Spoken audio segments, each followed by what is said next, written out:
Kumusta mga katrupa? Hopefully okay lang tayo, no? Lalong-lalo na ang daming lindol na nangyayari ngayon, no? So, may video tayo na i-share, the 159 actual remapping session, no? Papakita natin to para makadagdag insight sa ating mga kasamahan na treasure hunter. But before that, shout out muna, no? Sa mga page followers natin at YouTube channel subscribers natin, no? So, kumusta sa mga tropa natin, buddy? Jan Amlabat, shout out sa iyo, Jan Amlabat. Kay Buddy Glory Delfin, kumusta Buddy Glory Delfin? Then sa Team Mawin, kumusta ang Team Mawin, no? Then shout out kay Brother Mark Jason Gumapo, kumusta Brother Mark Jason? Then siyempre sa katropa natin sa Canlaon City, Negros Oriental, shout out kay Buddy Junjun Sanchez de la Cruz. Kumusta Buddy Junjun Sanchez dyan sa Canlaon City. Then Team Lagak, no? Kumusta Buddy Yubi? Kumusta ang Team Lagak? Then regards sa kanyong lahat. Then Team Yamaha, kumusta? Bro Edward sa Bohol, no? Kumusta ang Team Yamaha? Shout out sa inyo. Then Mark Jason Gumapo, shout out Buddy Mark Jason, no? Then kay Buddy Valentin Berendas Jr. sa La Union, Bayong Gendulaman Bohol. Kumusta Buddy Valentin, no? Berendis. Then shout out kay Remark Limpahan Labiaga. Kumusta tol? Remark. Then Mark Baltar. Kumusta Buddy Mark Baltar?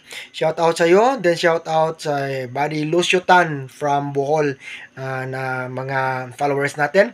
Then siyempre kay Buddy Jimboy Chesan Sanchez, no? Buddy Jimboy, kumusta? See you soon. So yun lang buddies ang mga shout out natin ngayon. Then mag-enjoy kayo watching our actual remapping. Have a nice day and keep safe always, buddies. Bansay! Bansay Team Extraction! Bansay! Okay. So, second vlog namin, buddies, no? Dito sa Davao Oriental kasama ang Team Extraction. Direct to the dig site tayo. Yan, nakikita nyo. Okay.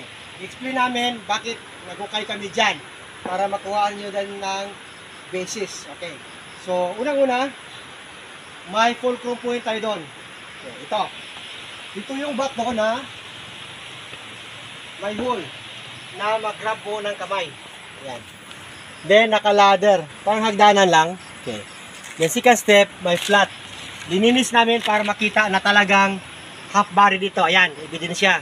Talagang hindi ito na-move. So, dito naman tayo. Yan. Okay. Pag doon ka sa loob, para bintana lang yan, nakasilip ka. Pero pag upuan mo, ang gandang upuan buddies, yan, no? Makikita mo talaga ang hukay. So, dito tayo. Compass orientation, pakita ko lang para maintindihan.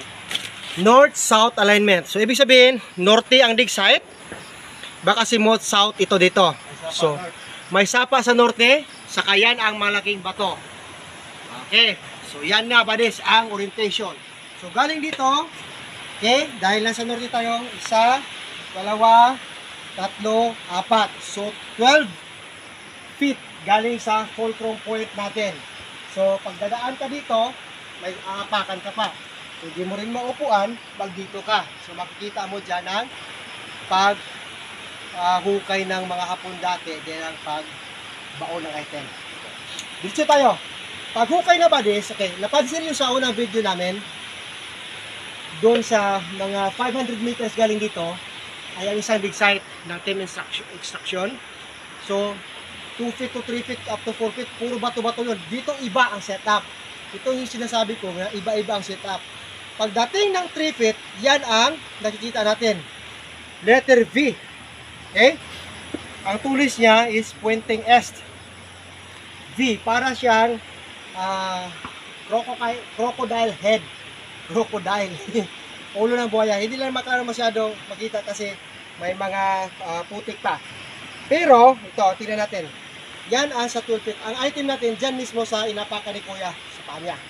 Okay. Dito sa kabila, may hollow portion. Pag hukay ng bara, ilagay mo bara Kuya. Dito. Okay. Ayaw siya tanggal, ayaw siya. ilusot sa bangag ang bara. May bangag. Yan. May bangag sa ilalim. Halo. So, ibig sabihin, backfill talaga.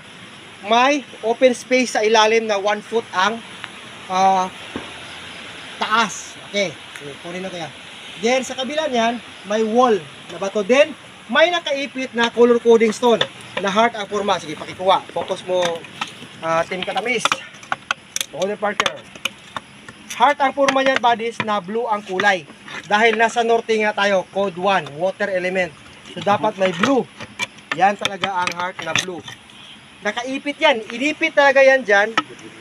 Hindi namin tanggalin. Ngayon na namin tanggalin para makita nyo sa actual. Matigas? Matigas talaga. Tibay. Heart yan, bodies ang formation.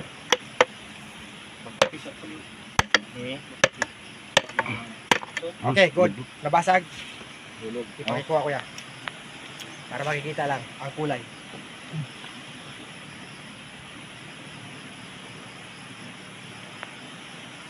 Lalim, no? Yan. Butas talaga yan eh.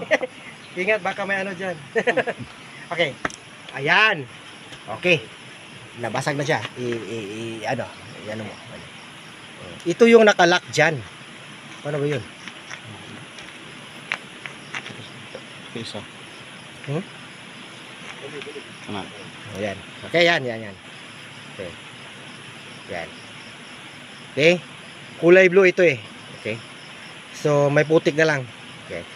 So, yan siya, buddies. Nakalock dyan sa wall saka sa itong crocodile head na Ganzi markers. Okay. So, imagine, then, borehole na sa ilalim. So, dapat ito yung tinatawag natin na boulder blockage. Kung hindi mo alam, sa treasure hunting, ma-discourage ka talaga dito. Paano ko to titirahin? Ang laki ng harang. Nako naman, huwag ka na mag-treasure hunter kung wala kang isip. No? Ang simple lang yan eh. Pag may gusto, may paraan. Pag tamad ka, tamad talaga. Okay. Ang dali lang yan. Pwede yan i-breaking ng wedge and feeder. Kung may jackhammer kayo, drill, pwede.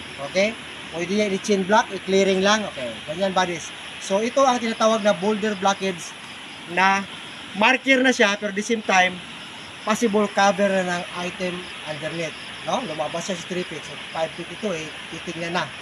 Okay, to 9 feet. Okay. So then malapit na siya sa sapa.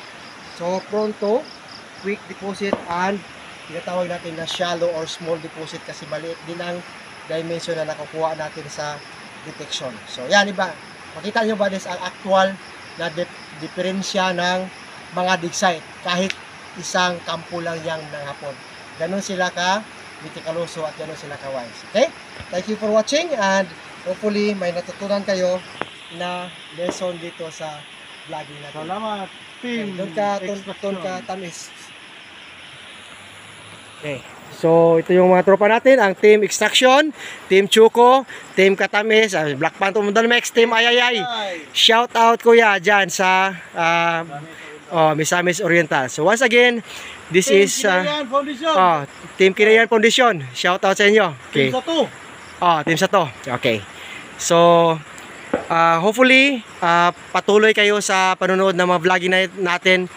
Mayroon na tayong 60,000 plus subscribers, no? Maraming salamat, buddies. So, gaganahan kami sa vlogging dahil andyan kayo na palaging nanonood at palaging nag-aaral ng mga lesson at mga actual remapping natin. Once again, this is Chris Sniper on the mix, saying it's sleep and explore. Then Bansai Team Extraction. Bansai! Salamat! Kukuro marker, surface trail marker na heart shape na bato. Facing code 33 gram or S position. So sa harap nito, buddies, ang araw.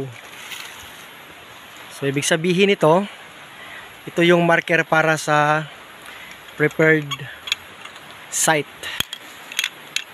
Pakita ko lang compass orientation. Yan. Yan. Siya.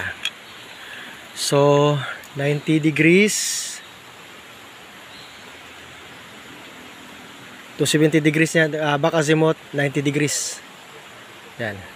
Yan siyang heart. Okay.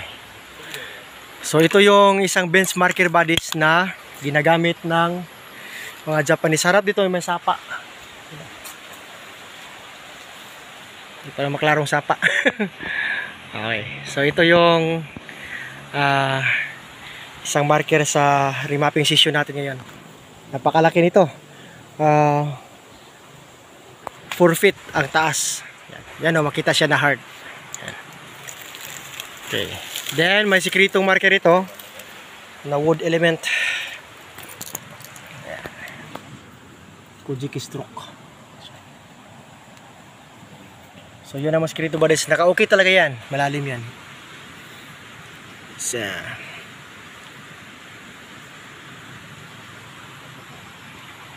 okay.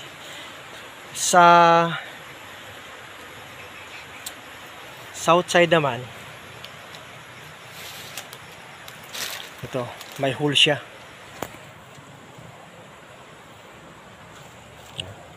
So double heart kasi ito eh. Ayan siya. So, may pyramid doon. Ayan. So ito yung isang bench marker na pala tandaan bodies para sa mga preferred site. So bantayan nyo pag may heart marker. Palagi nandyan yan sa preferred site. Tagilid natin. Pero ang man's eye view niya talagang ganyan. Parang sapatos lang. Pero pag pansinin mo talaga, yan, sa ganyan na view ay kokoro talaga siya. Yan. Okay. So thank you for watching Bonsai.